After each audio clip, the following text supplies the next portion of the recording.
Alright guys, 95.73 power stroke. It's a warm engine, no start. When the engine's warm, it won't start. Pulled my valve covers off to look at the injectors. I cranked it up. Didn't see any oil shooting out of places it shouldn't be.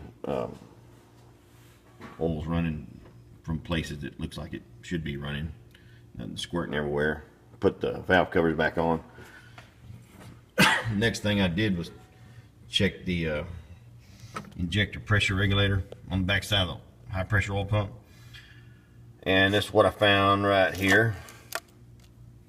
See that O-ring right there? There's two of them. There's a black and a green. They're both blowed out. So I'm pretty sure that's the problem from what I've been reading on forums. And I also checked mine. I bought Auto Ingenuity, and you're supposed to have at least 500 psi on your ICP to get this.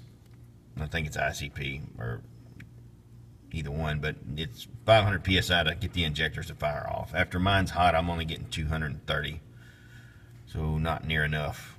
And I'm pretty sure this is the problem from what I've been reading and talking to people. So I've got my O-rings ordered. I'll change them out, and that should fix the problem, I hope.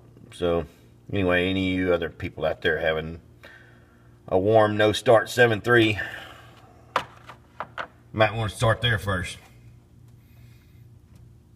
Had to pull a fuel bowl out on mine to make it easier to get to. So anyway, good luck.